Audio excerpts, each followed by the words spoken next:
What is going on, everybody? I just got off work. It's like 5 o'clock ish somewhere.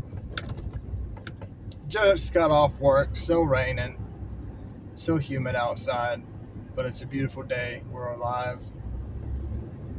And I want to talk about I feel like there's five main things that people should be concerned about. Not so much concerned, but prepare for what is happening in the world. There is so many things to worry about right now, so many things to prepare for. But I think if these five things are taken care of, a lot of the stress and a lot of the anxiety will go away. Um, and these aren't really the five main things that you should be worried about. These are the five, like, just in case things. You know what I mean? Just the five basic backup things would be a good way to say it. Just like the seatbelt right here. I do not plan on being in an accident, but I prepare in case I am in one. And the first one I want to talk about is shelter. You could own a home, you could own property or rent or whatever, and where you're at is where you're at. But I feel like having some kind of secondary shelter for yourself and for your family would be a really good idea. Things like tents or yurts, and you can find all of those online. They're relatively cheap. You can go to Walmart and pick up a really cheap one. You can get a camper or an RV. Having a backup just in case you have to leave. Whether it's a wildfire or nuclear holocaust or a flood or whatever, having a mobile house, something that you can physically move, you can throw it in the back of your truck, you can hook it up to your truck, is something that is kind of looked over, honestly. Everybody that I talk to in this realm of homesteaders and preppers, and I, am working towards it as well, but I'm looking for a piece of land that I can build my own place and do all the things that I want to do, and I don't have to worry about, cities and blah, blah, blah, and all that good stuff. But I think having a mobile, livable place is good to have. Like I said, whether it is a 20, 30, $40,000 RV or $100 tent from Walmart, something as a backup is better. Keeping yourself out of the elements is more important than water. You're not. There's that saying: 3 minutes without air, 3 minute or 3 days without water, 3 weeks without food. But it's like 30 minutes or 3 minutes without shelter can kill you, depending if it's too hot or too cold. So having shelter is really, really, really important. Obviously, um, the second one is water, and this is the backup for water. Like, we all need to store water, which is really hard because it's really heavy, and there's nowhere to put it. But the backup to storing water would be going online and finding springs near you, going and exploring those springs and testing them and seeing how good the water is, and having backups to those.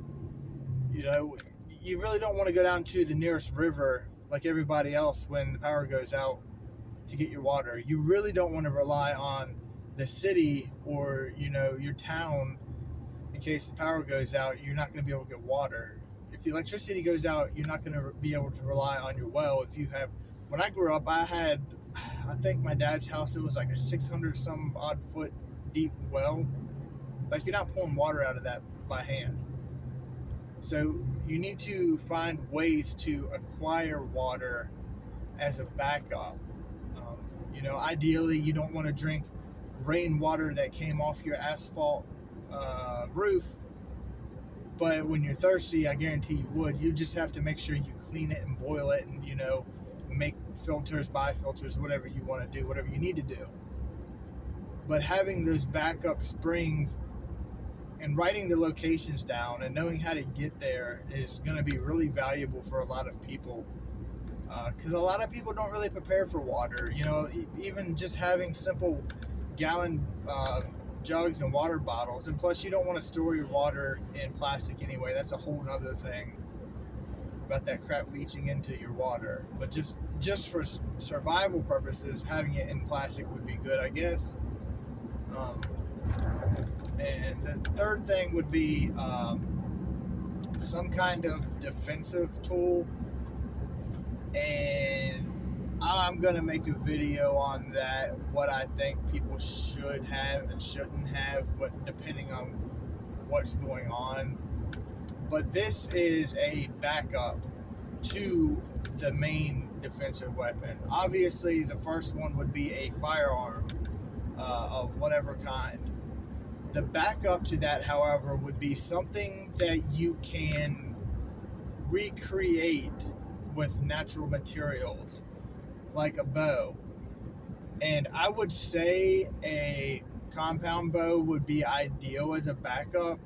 But then again, if something breaks on it, or if you accidentally dry fire it and one of your cams breaks or one of your strings break, that's useless to you. What I would suggest as a backup is a recurve bow, something that you can recreate the bow naturally, something that you can recreate the string naturally. Indians have done it for how long? Thousands of years. They use sinew. You can make arrows. You can knap arrowheads. You can use feathers. You can make all your stuff. It's not as good as going to the store and buying them, but this is your backup to your main defensive weapon. Other things, and you can use them for hunting too, obviously, but things like slingshots. You can make slingshots with just about anything. You can make blowguns with just about anything. Things that take manpower to use is what I'm getting at. That's what you're going to need for a backup. So we did a tent, water, your defense. Those are like the three main things. The other two are knowledge. And what I mean by knowledge is books. All the information you've ever needed in your entire life is online right now. And it is a wonderful thing to have. But what happens when your power goes out, or there is an EMP and it fries all your electronics? You could have all the information you would ever need stored on a flash drive, but if something happens and the power goes out, you're not going to be able to plug it in and see it. So I suggest hardback books, that show you how to do things step by step, and get 10 different ones for the same thing, because they all are a little bit different. They all have a little bit of a knowledge in it. I've bought books before, even though I know all the information in them, well, I thought I did, and you spend $25 and you'll learn one little thing different than how you're used to, and you're like, wow, that's so much better. So it cost you $25 to get that one little piece of knowledge, for me anyway, but it was totally worth it because it makes what I'm doing better. You know what I mean? And plus, it's easier to read books. You don't have the blue light burning your eyes. You don't have to worry about electricity charging them. You're not distracted by notifications on your phone or your laptop or your computer or whatever. If you need to, you can burn them. You can write in them. The books are... There is a reason that they're getting us away from books. Look at the population. Look how dumb people are getting. Books are going away. There's a reason.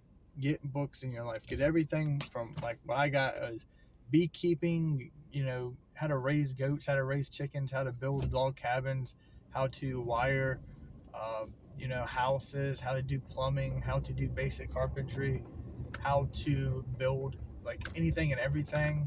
Homesteading books, canning books, map reading books, how to read a compass, how and why and how everything works basically. Encyclopedias, dictionaries. Get as many books as you can. When bad things happen in this country, when the world collapses, whatever you want to call it, books are going to be just as valuable as bullets and band-aids and all that good stuff.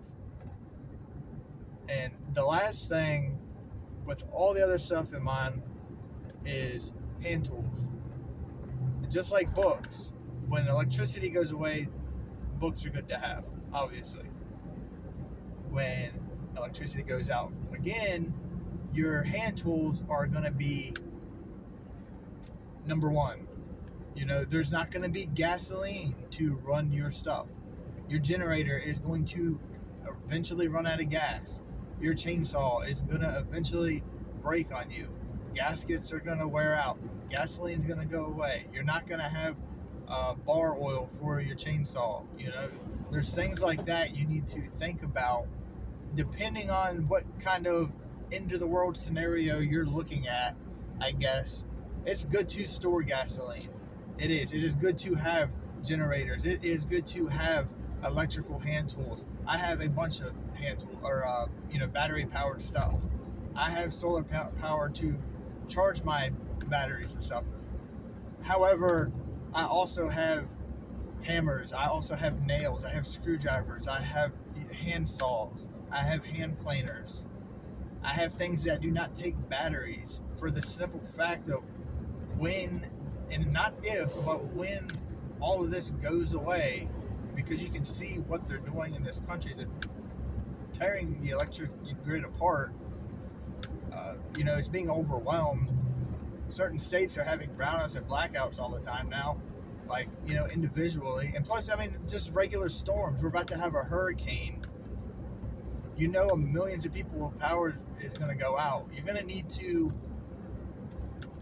do things by hand. You're going to have to put a little effort in and use hand tools. I just bought recently a reel mower, and that thing is awesome. I love it. I feel like a little kid when I bought it at the flea market for $40, and I was walking around the flea market, mowing the grass, just trying it out. And it doesn't cut obviously as good as a gas powered mower. You got to go over it 2 or 3 times depending on how tall it is and how wet it is. But it's awesome. It doesn't take any gasoline, and I have files to sharpen it if I need to. Apparently, it's one of those self-sharpening ones, whatever. But I'm sure I'm going to eventually have to sharpen it. But things like that you're going to need. You're going to need hand-powered. You're going to need to use a little muscle, a little grit in the years to come.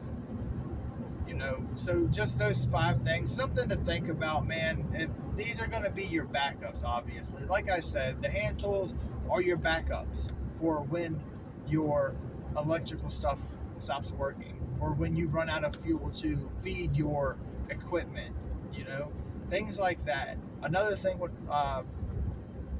fall in that category is getting a bicycle, something that you can pedal. If gasoline goes away or it becomes so expensive you can't afford it to go anywhere, get a bicycle and buy you a little cart or build one to go in the back of it, or buy a tricycle. One of the, they have those big tricycles for adults. It might sound silly right now. You can get a freaking horse if you can afford it, if you have room for it. But you're going to have to start thinking about things like that. You're going to have to start thinking how they did in the 1800s with no electricity and no power. There's no Amazon to buy your stuff. You can't get water delivered to you. If your electricity goes away, all that stuff goes away anyway. So it's better to get your backup systems in place and then start working on your, more expensive items, I guess you could call them. If y'all have any comments, have any questions, have any input on that, where I might be wrong, let me know. Just some ideas for some people, in case you don't know where to start. I figure I could try to help somebody out. Anyway, y'all have a great day.